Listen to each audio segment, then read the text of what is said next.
So I thought I would try to do a little rundown of all the people who have been into censoring me one way or the other. Um, so most recent, Aaron Edmonstone is trying to prevent me from video blogging about his threat to destroy my computer, as well as to force me to look at a picture of rape in a room, which I tried to kick him out. I didn't call the police. He refused to leave as he was trying to show me this picture of rape. So he doesn't want the world, the public, etc., his daughter to know that. Brian Bartelt, this Los Angeles City College professor, tried to censor my blog, The Real LACC, which was about his employment of sexist epithets in the classroom, and Eckford, the chair of sociology for LACC, was also trying to censor my blog. I was attempted to be censored by a person called Deborah Sheehan in England, who wrote many letters to Parliament about Julian Assange, and that was interesting. She didn't even want her first name used in the blog. She said she would lose money or lose contracts or per piece work she did because of that. And then I was attempted to be censored by Bronwyn McConville, who is called Story Searcher on Twitter, and she wanted me to be sure to censor the fact that she was visiting a psychic regarding her interest in Julian Assange, and the psychic had a lot of conspiracy theories about Jewish people, which I found very racially offensive. So I blogged about that because I thought it was really disturbing, and I think people like that should be outed, and they should be ashamed to have those kinds of views. Um, who else wanted? Okay, so like Marion Bell of Bowery Beasts, now of Fatal Gems, requested I remove really spectacular footage. Disturbed me. I wrote him a very impassioned sort of like arts manifesto about why not to be that way. And then what's his name? It's like I keep blocking his name because I was so angry about it. This New Zealand Australian folk singer wanted me to remove a bunch of songs. Henry Fenton. So I removed his name and changed the name of it. Then like Guns N' Roses' girlfriend, the Guns N' Roses drummer. Ooh, who I think I have heard has a violent streak.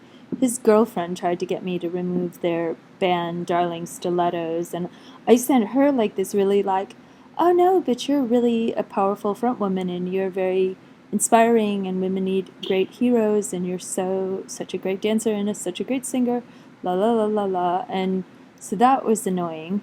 Then another one who was called, he was like Mr. Tricky Fingers at this Baked Potato Cool Club in LA. He actually just went straight to Google, which that actually kind of bothered me. So he was doing, what was his name even? It's like kind of good I forgot. And then there was another one called J.T. Ross, a blues singer. He was trying to get my YouTubes of his blues music censored. And who else? There were girls in Sweden who I interviewed at a concert in Luleå. They wanted me to be censored.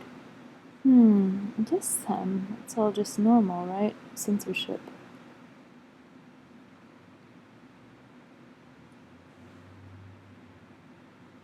What I think of it as is sort of like it's like a micromanagement of people's souls.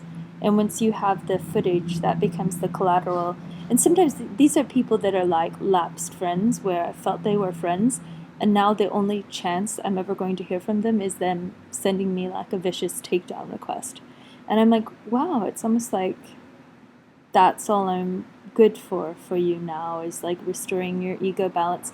But I think often it's sort of like they're fishing for praise and they want to be praised. So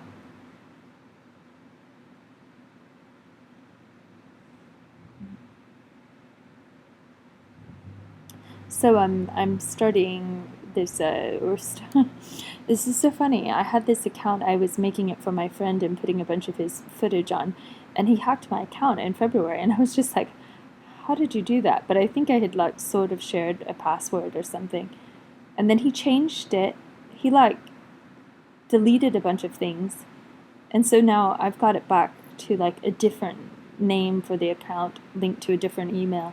But I was thinking I would start uploading things onto that, because my struggle with him has been like publish, publish, publish, publish. Your computer could crash, your hard drive could crash, you could be mugged, you could lose everything. Don't sit on this and hide your talent. But everybody's secretly talented, and I can't really get through about all of that. So I barely try now. I'm just kind of giving up on humans. Oh yes, I had to delete a bunch of things for Vikram Singh, my darling. He thought it might get in the way of his political documentary. What else or who else? Probably a lot of people. Maybe I'm just forgetting it all. Maybe I don't care anymore. I actually don't think that I do. So, viva censorship.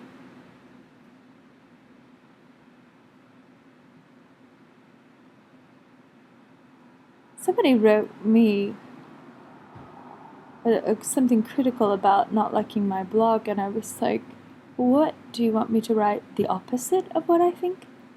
Like, I'm sure that would be equally as surreal or preposterous if I think one thing and write the opposite. And I think people are actually kind of frightened by honesty. And then it's not exactly a takedown, but this cool blogger, Objectivizer, basically said, "Oh, well, we think you're a Scientologist who's just not out of the closet because you're anti-psychiatry, and you might not want to do that because that will damage your reputation." I'm like, well, no, your damaged reputation with me is such that what, you believe psychiatry like it's God's gospel, and you think that, yeah, like someone can't be anti-psychiatry independently of whatever other prevailing norms are. So it was kind of somewhat amusing that these credibility detractors of having viewpoints which are uncommon. You're supposed to homogenize your perspective so that your other viewpoints hold water. And I really object to that. I think that's very fictitious and dishonest ultimately. And it's not helpful. This is fun. I'm usually on Twitter all day, and I have these big books I want to read.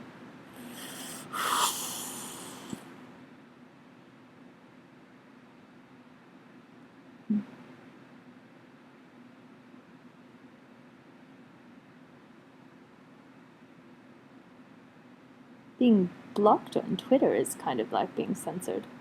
Been ordered to be blocked. It's been a big blockathon at the Open Information Movement.